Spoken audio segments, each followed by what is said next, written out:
around June, July, and August. It was totally very hot in this area.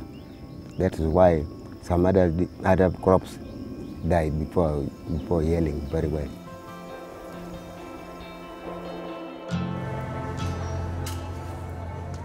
I don't know whether because of the weather, this time the beans are grown in smaller quantity compared to the other time.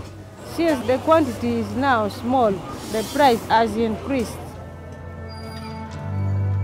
We had prioritization sessions with the farmers, which was very participatory, where we tried to identify what are some of the outcomes they're interested in.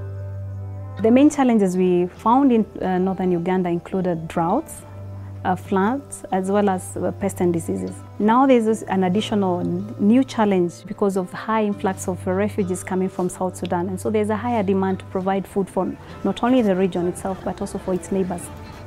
So what we did was identify material from the SEAT gene bank that could be able to handle the main challenges that farmers were facing.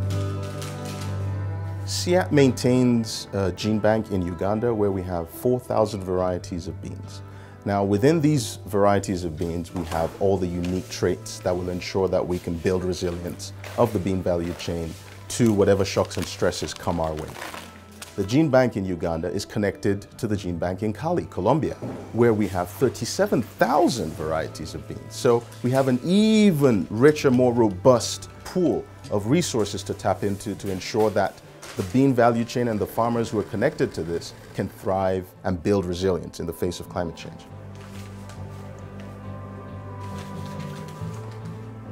They have different constraints in the production environment, so they would want something that will grow there. At the same time, they would want something they would want to see on their plate. So the variability here offers them a basis from which to select to have something that will grow in their fields, at the same time, something they would like to eat or will help them in their nutrition. At times, most of the varieties that have good resistance usually don't have the type of market class that is preferred by farmers. So you actually have to do a cross-pollination between this variety that has the genes that you want into a background, into the type of variety that you would want to develop. It could be a large-seeded variety that is sugar bean. You cross it with a black-seeded variety that has drought tolerance. In the end, I'll be able to select and get a variety that has the drought tolerance plus the market traits.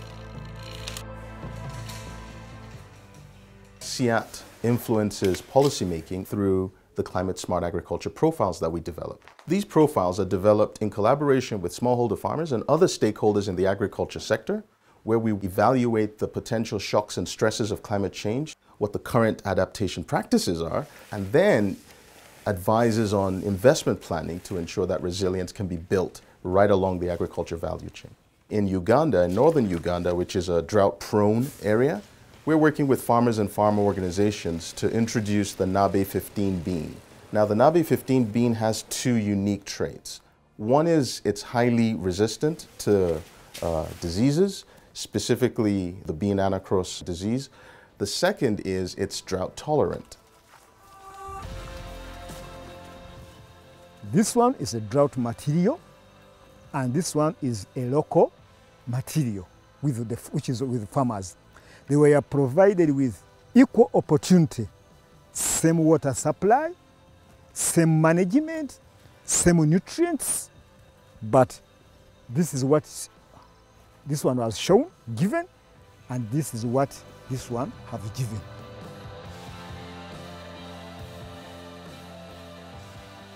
Nowadays, our weather, it is very, very unpredictable. So farmers need to go in for something which does not take long. Even if there's some short rain of 1.5 months, at least you will harvest this one.